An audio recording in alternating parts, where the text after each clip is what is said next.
नमस्कार मंडळी. आजच्या अथातो जिज्ञासामध्ये आपलं मनापासून स्वागत करतो. नुकतेच गणपती गौरी होऊन गेल्या. आपण त्या आनंदात आहात हे मी जाणतो आहे, कारण आमच्याकडेही गौरी गणपती होत्या आणि खूप मजा आला. निरनिराळ्या लोकांच्या भेटीगाठी झाल्या, नातेवाईकांच्या भेटीगाठी झाल्या. गणपतीच्या निमित्ताने सगळ्यांचा आनंदोत्सव एकत्रित साजरा झाला.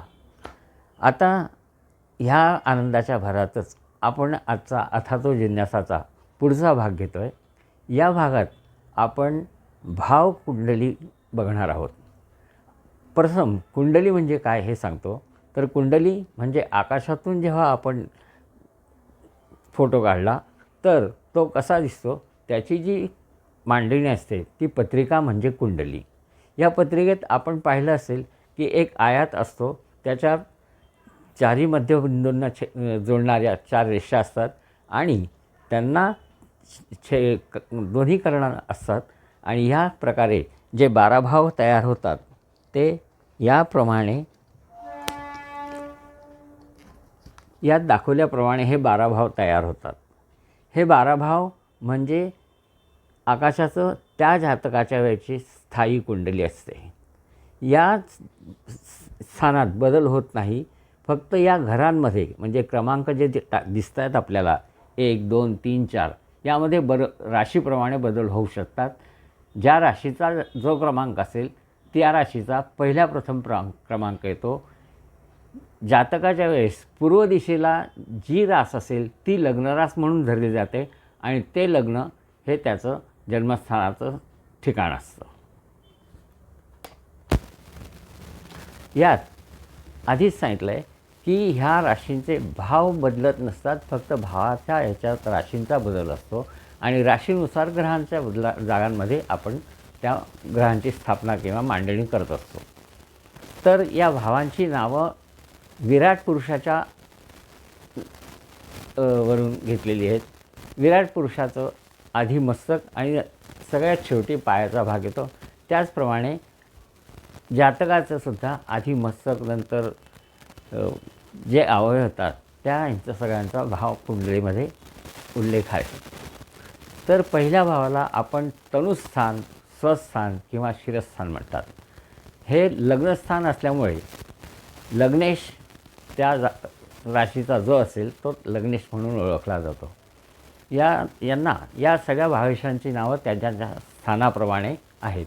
जसं प्रथम भावाचा प्रथमेश, दुसऱ्या भावाचा द्वितीयेश, तिसऱ्या भावाचा तृतीयेश, चौथ्या भावाचा चतुर्थेश, पाचव्याचा पंचमेश, सहाव्याचा षष्ठेश, सातव्याचा सप्तमेश, आठव्याचा अष्टमेश, नवव्याचा नवमेश, दहाव्याचा दशमेश, अकराव्याचा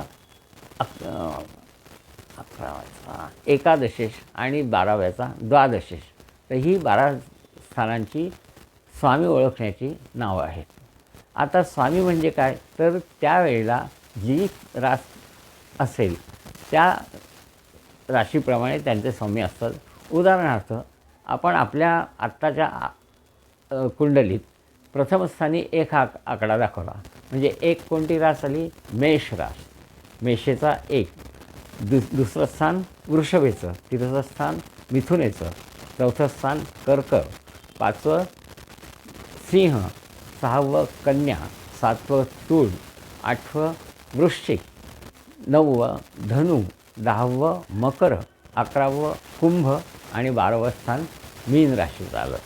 मग तृतीयेश म्हणजे कोणता, तर तृतीय स्थान मिथुनेचं आहे. मिथुनेचा स्वामी बुध म्हणून तृतीयेश बुध. मग हा कुंडलीत तिथेच असेल असं नाही, कारण त्यावेळेला बुध हा सूर्याच्या जवळपास कुठेतरी असणार आहे.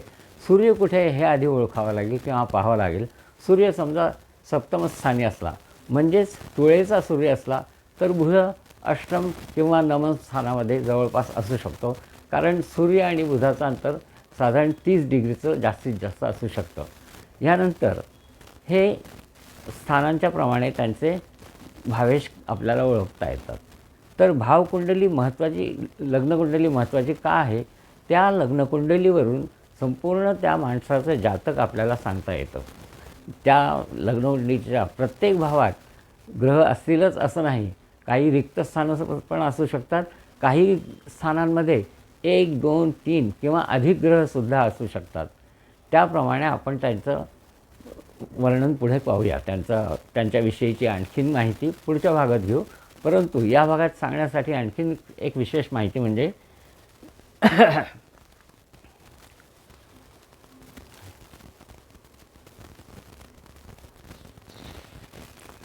कालपुरुष अर्थात विराट पुरुष, महाविष्णू असे करता धरता शक्तिमान प्रभू, बहुविधा रूपे ब्रह्मांडा आणि रेणूंनी बांधले. प्राणीमात्रांचे शरीरी वसती स्थाने ही जाणीजे, पिंडापासून ब्रह्मांडी अधिराज्य गाजवी सहा.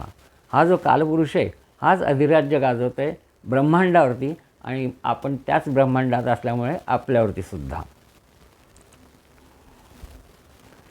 आता लग्नराशी फल या 12पैकी कुठलीही रास लग्नरास म्हणून असू शकते, कारण जातक जन्माला त्यावेळी पूर्वेला कोणती रास आहे ही महत्त्वाची आहे, आणि ती रास लग्नरास असेल तर त्या लग्नराशीविषयी मी थोडक्यात सांगतो आहे.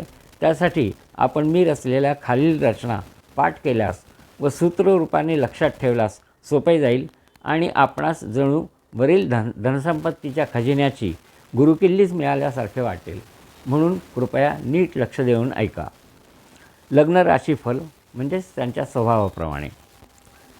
लग्नरास म्हणजे जातकाच्या जन्मवेळी पूर्व दिशेत जी रास असते तिला लग्नरास म्हणतात. प्रथम स्थानी घेऊन तयार केलेल्या या कुंडलीस, लग्नस्थान हे प्रथम स्थानी घेऊन तयार केलेल्या कुंडलीस लग्नकुंडली असे म्हणतात. प्रत्येक जातकाचा अभ्यास त्याच्या भविष्याविषयीची किंवा संपूर्ण याची माहिती घेण्यासाठी आपल्याला लग्नकुंडलीच महत्त्वाची असते. लग्नकुंडलीविषयी विशेष माहिती याप्रमाणे. मेषलग्नी दीनवाणा, वृषभी येई गर्वता.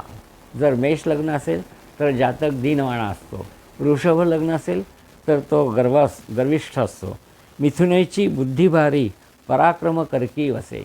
मिथुन रास जर लग्नरास असेल तर त्या माणसाची बुद्धी तल्लख असते, पराक्रम करकी वसे. आणि कर्करास जर प्रथम स्थानी असेल तर तो पराक्रमी असतो.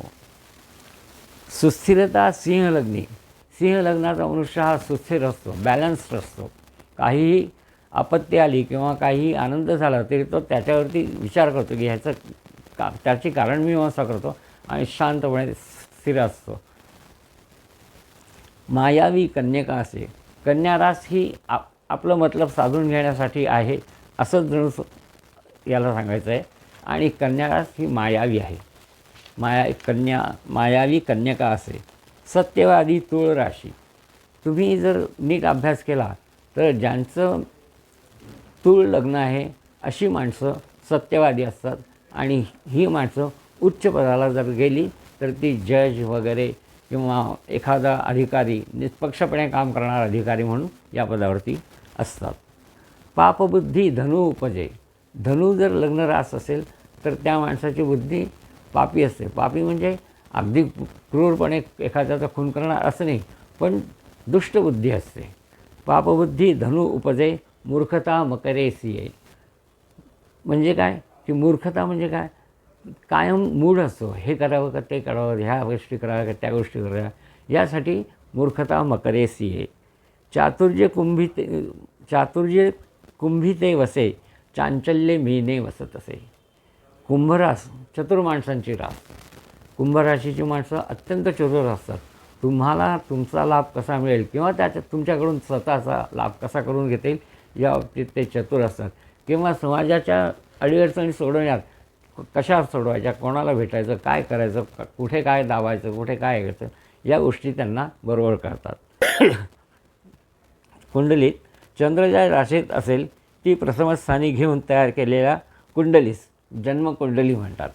परंतु जातक पाहण्यासाठी, भविष्य पाहण्यासाठी लग्नकुंडलीच आपण महत्त्वाची आणि ग्राह्य धरतो. राशीस्वामी, राशींचे स्वामी ओळखण्याची सोपी पद्धत. चतुश्चरण नक्षत्रे, नवश्चरण राशिका, ऐशा 12 राशींचे स्वामी जाणा विबुध हो.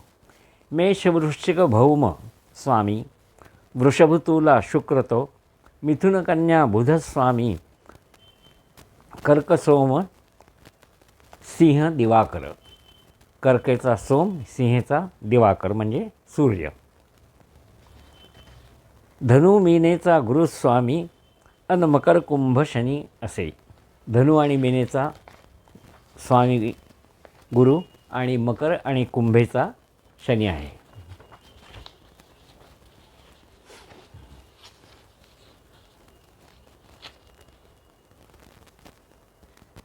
चंद्र सूर्या एक रास, दोन राशी पंचग्रह. चंद्र आणि सूर्य म्हणजे रवी आणि चंद्र वगळले तर उरलेले 5 ग्रह येतात. मंगळ, बुध, गुरु, शुक्र आणि शनी. यांना प्रत्येकी 2-2 राशी दिल्यात. म्हणजे 5 दुणे 10 आणि रवी आणि सोमाची 1-1 म्हणजे 12 राशी. चंद्र सूर्या एक रास, 2 राशी पंचग्रह, ऐशा 12 राशींचे जाणा स्वामी सप्तग्रह. नक्षत्रांचे चरण स्वामी आता बघूया. 27 नक्षत्र आहेत आपणाला माहिती आहे. प्रत्येकाची जर 4 चरण झाली तर 108 चरण होतात. हे आपण मागच्या भागात पाहिलं आहे. त्यांची विभागणीसुद्धा आपण बघितली आहे. ती लक्षात ठेवण्याच्या दृष्टीने ही सूत्र सांगतो आहे. 27 अशी ती नक्षत्रे, चरण एकूण अष्टाशत. स्वामी त्यांचे नवग्रह स्वामित्व येई प्रतिग्रहा. कृत्तिकेपासून भरणीचे चरणस्वामी अनुक्रमे रसो मम्रा गुशबुकेशु येती पुनरपि 3दा. रवी सोम मंगळ बुध गुरु शुक्र. रवी सोम मंगळ राहू गुरु शुक्र बुध केतू रसो मम्रा गुशबुकेशु येती पुनरपि 3दा. म्हणजे रवी सोम मंगळ राहू गुरु शनी बुध केतू आणि शुक्र हे कृत्तिकेपासूनच्या पहिल्या चरणापासून ते भरणीच्या शेवटच्या चरणापर्यंत अनुक्रमे मांडत जायचं किंवा लिहित जायचं किंवा लक्षात ठेवायचं. हेच स्वामी यांचे असतात. आता यांच्यात ही वाटणी लक्षात आली असेल की 108 चरण टोटल आहेत. त्याच्यातले 9 ग्रह आहेत. तर यांना प्रत्येकी जी नक्षत्रे आली आहेत ती 3-3 नक्षत्र आली आहेत. कृत्तिकेसह उत्तरांचा स्वामी तो रवी असे. कृत्तिकेपासून सुरुवात केली आहे. कृत्तिकेसह उत्तरांचा स्वामी तो रवी असे. रोहिणी हस्त श्रवणाचा स्वामी रोहिणीपती असे. म्हणजे रोहिणी हस्त आणि श्रवण नक्षत्रांचा स्वामी चंद्र आहे. मृगा चित्रा धनिष्ठेचे स्वामित्व ये भौमाकडे. आर्द्रा स्वाती शतभिषा स्वामी कारक राहुतो. आर्द्रा स्वामी आणि शतभिषा म्हणजेच शततारका नक्षत्रांचा स्वामी राहू आहे. पुनर्वसू विशाखा पुभा स्वामी जाणा बृहस्पती. पुष्यानुराधा उभा स्वामी तो शनैश्चर. आश्लेषा ज्येष्ठा रेवतीचा स्वामी सौम्य गुणी बुध. अश्विनी मघा मूळेचा स्वामी केतू असे खरा. आणि भरणीसह पूर्वांचा स्वामी भार्गव शुक्रतो. असे ह्या नवग्रहांचे आणि 108 चरणांचे एकूण प्रत्येकी स्वामित्व असलेले हे सूत्र आहे. मंडळी, आपण ग्रहताऱ्यांच्या विषयी माहिती करून घेतली, राशींविषयी माहिती करून घेतली. आता या राशीच्या कुठल्याही भागात कोणतेही ग्रह असू शकतात हे पण आपण जाणून घेतलं आहे. त्याप्रमाणे त्यांचे ग्रहांचे मित्र असतात. जसे आपल्यालाही मित्र असतात, आपल्यालाही शत्रू असतात. आपल्यालाही समभावात वागणारे हा माणूस भेटला नाही, भेटला तरी चालेल, भेटला तरी चालेल, पण हा भेटूच नाही असं सुद्धा वाटतं, तर ते शत्रूच्या विषयी वाटतं. म्हणजेच आपल्याप्रमाणेच ग्रहांना पण मित्र आणि शत्रू आणि समग्रह आहे. तर त्याची ओळखण्याची पद्धत, त्याची सूत्र मी सांगतो आहे आता, ते पण लक्षात घ्या. रवी सोम गुरु शुक्र शुभग्रह असती सदा. रवी सोम गुरु शुक्र शुभग्रह असती सदा. मंगळ शनी राहू केतू अशुभ ग्रह जाणीजे. मंगळ, शनी, राहू आणि केतू हे अशुभ ग्रह मानले आहेत. समग्रह बुधख्यातानी, समग्रह म्हणून बुधाची ख्याती आहे. तो ज्याच्याबरोबर असेल त्याच्या स्वभावाप्रमाणे वागतो, त्याच्या गुणधर्माप्रमाणे वागतो. समग्रह बुधख्याता, तो ज्या ग्रहास सवे असे तयाचे गुण लागून शुभाशुभ फल देत असे. मग तो शुभग्रहाबरोबर असेल तर शुभ फल देईल, पापग्रहावर असेल तर पापग्रह फल. त्यातही शुभ राशी आणि अशुभ राशी आहेत, त्याप्रमाणे तो आणखीन त्यात भर टाकतो. शुभग्रहांची असे मैत्री, अशुभ अशुभा मित्रता, या ज्या 4 शुभग्रह आधी सांगितले आहेत, रवी, सोम, गुरु, शुक्र, यांच्यात घट्ट मैत्री असते परस्परांची. यांच्यात जर युती झाली तर ती चांगली असते. तशाचप्रमाणे वाईट ग्रह जे पापग्रह गणले गेलेले आहेत, शनी, मंगळ, शनी, राहू, केतू, यांच्यातसुद्धा मैत्री असेल, यांच्यातसुद्धा मैत्री आहे. आणि त्याप्रमाणे ते एकत्र आले तर ते त्या माणसाचं जास्त वाईट करू शकतात. ते स्थानावरती अवलंबून आहे. शुभग्रहांची असे मैत्री, अशुभ अशुभा मित्रता, परस्परा असे वैर शुभ अशुभ ग्रहामध्ये. या ग्रहांमध्ये जरी मित्रता आपसात असली तरी परस्परांमध्ये मात्र वैरच आहे. आता ग्रहांची दृष्टी आपण अभ्यासली आहे, ती सूत्रबद्धपणे याच्यात लिहिली आहे. एकपाद, द्विपाद, त्रिपाद आणि पूर्णती, ग्रहांची असे दृष्टी काहींना नसते परी. एकपाद दृष्टी, द्विपाद दृष्टी, त्रिपाद दृष्टी आणि पूर्णदृष्टी, चतुष्पाद नाही म्हणत, त्याला पूर्णदृष्टी म्हणतात. पूर्णदृष्टी अशा ग्रहांच्या दृष्टी असतात. तर तो एकपादाने कुठं पाहतो? एकपाद पावदृष्टी अर्धी ती द्विपादी असे, अर्ध दिसतो त्याला म्हणून अर्धी ती द्विपादी असे. त्रिपादी पौण भाग, पूर्णदृष्टी ती सप्तमी. त्रिपादाने पौण भाग पाहतो, पण सप्तम स्थानावरती म्हणजे ग्रह ज्या राशीत असेल त्याच्या एक्झॅक्ट समोरची जी रास असते त्या समोरच्या राशीत त्याची पूर्णदृष्टी असते. कुंडलीतील स्वस्थानी शून्य दृष्टी परी असते, परंतु ज्या स्थानात तो ग्रह असतो तिथलं त्याला काही दिसत नाही, तिथे तो असणंच महत्त्वाचं असतं, हे विशेष आहे. ज्या स्थानाचे ग्रहाशी काही दिसेना, क्रमांक तयाचे या रीतीत गणावे. ज्या स्थानाचे ग्रहाशी काही दिसेना, क्रमांक तयांचे या रीती गणावे. प्रथमस्थान ते ग्रह जेथे असे ते, या प्रथमस्थानाचं त्या ग्रहाला काहीही दिसत नसतं. द्वितीय, षष्ठ, एकादश आणि द्वादश स्थान, दुसरं स्थान ग्रहाच्या लगेच पुढचं ते दुसरं स्थान, मागचं ते द्वादश स्थान म्हणून. आणि 6वं स्थान, या स्थानाचं त्याला काही दिसत नाही.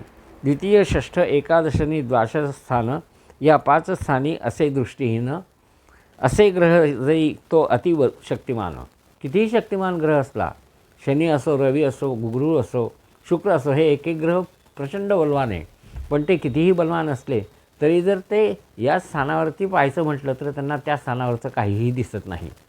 आणि काही वेळेला अशा वेळेस या ग्रहांची दृष्टादृष्ट न होणंसुद्धा चांगलं असतं. ते आपल्याला पुढील भागात म्हणजे पुढच्या भागांमध्ये कळलं. ग्रहस्थानापासून गणना ती करा पुढे. ग्रह जिथे आहे त्या स्थानापासून ती गणना करायची असते. पहिलं स्थान, दुसरं स्थान, तिसरं स्थान, चौथं स्थान, सप्तम स्थान. ग्रह ज्या स्थानी आहे त्याच्या एक्झॅक्ट समोरचं सप्तम स्थान हे तुम्हाला सांगितलंच आहे, त्याप्रमाणे ती गणना करायची असते. ग्रहस्थानापासून गणना ती करा पुढे, न किंतु आणामनी किंचितही विबुध हो. एकपादे ग्रह त्रिदश स्थानाची पाहती. मग एक पादाने दृष्टी म्हणजे पावदृष्टी कुठल्या स्थानावरती असते? तिसरं स्थान. जर लग्नकुंडलीपासून धरलं तर तिसरं स्थान आपलं पराक्रम स्थान येतं, भावंडांचं स्थान येतं. या स्थानावरती त्याची पावच दृष्टी असते. आणि एकपादे ग्रह त्रिदशक, तिसरा आणि दशमस्थान. दशमस्थान म्हणजे कोणतं? कुंडलीतलं आपला जो मधला भाग असतो ज्याला केंद्रस्थान म्हणतात. 1, 4, 7 आणि 10 या 10वा जो स्थान असतं त्या 10व्या स्थानावरती त्याची एकपाद दृष्टी असते. आता द्विपाद दृष्टीविषयी जाणून घेऊ.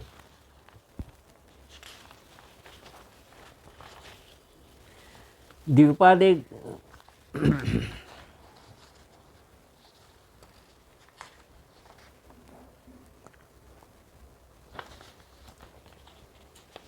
द्विपादे ग्रहस्थान नवपंचम पाहती, म्हणजे या नवपंचम स्थानावरती त्यांची द्विपाद दृष्टी असते.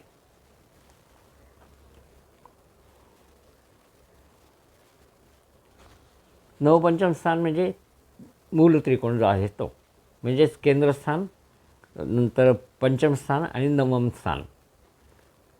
द्विपादे ग्रहस्थान नवपंचम पाहती, त्रिपादे ग्रहस्थान चतुर्अष्टास पाहती. त्रिपादानी म्हणजे पौण दृष्टीने 4थ्या आणि 8व्या स्थानावरती लक्ष जातं त्याचं, किंवा पूर्ण पाहू शकतो तो त्रिपाद दृष्टीने. आणि संपूर्ण दृष्टी ही सप्तमस्थानी असते.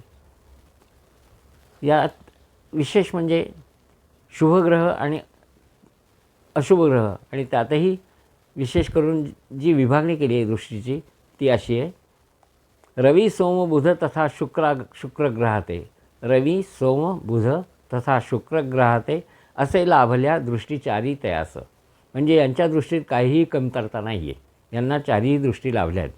काही ग्रहांना या चारही दृष्टी लाभल्या नाही आहेत. उदाहरणार्थ शनी, गुरु आणि मंगळ यांना काही दृष्टी नाही आहेत, पण त्या दृष्टीवरती, त्या जागेवरती ते कसे पाहतात ते बघूया आपण. एकपाद दृष्टी नसेती शनीसी, एकपाद दृष्टी नसेती शनीसी, त्रिदशस्थानी पूर्ण दृष्टी बघे. तिसरं आणि 10वं स्थान हे एकपाद दृष्टीचं स्थान आहे, आपण बघितलं. तर या स्थान ही दृष्टी शनीला नाही आहे, पण तो काय करतो, म्हणजे त्याला काय वरदान मिळालं आहे म्हणा असं समजा, की तो त्या स्थानावरती पूर्ण दृष्टीने पाहतो. म्हणजे सप्तम स्थानावरती तर सगळेच ग्रह पूर्ण दृष्टीने पाहतात, पण शनी 3ऱ्या आणि 10व्या स्थानावरती सुद्धा पूर्ण दृष्टीने पाहतो. द्विपाद दृष्टी नसेती गुरुसी, द्विपाद दृष्टी नसेती गुरुसी, संपूर्ण दृष्टी पाही नवपंचमा. द्विपाद दृष्टी म्हणजे 9वा आणि पंचम स्थान, या स्थानावरती गुरुला पूर्ण दृष्टी लाभली आहे. म्हणजे गुरु आता 9, पंचम आणि सप्तम या तिन्ही स्थानावरती पूर्ण दृष्टींनी पाहतो, एवढं लक्षात घ्या. त्रिपाद दृष्टी नसे मंगळासी, मंगळाला त्रिपाद दृष्टी नाही आहे. त्रिपाद दृष्टीचं स्थानं कोणती? 4थं आणि 8वं स्थान. त्रिपाद दृष्टी नसे मंगळासी, चतुर्अष्टमा पूर्ण दृष्टी बघे. 4थ्या आणि 8व्या स्थानावरती मंगळ पूर्ण दृष्टीने पाहतो, 7व्या स्थानावर तर सगळेच ग्रह पूर्ण दृष्टीने पाहतात. नमस्कार. व्हिडिओ आवडल्यास लाईक, शेअर, सबस्क्राईब जरूर करा आणि शेअरसुद्धा करा. धन्यवाद.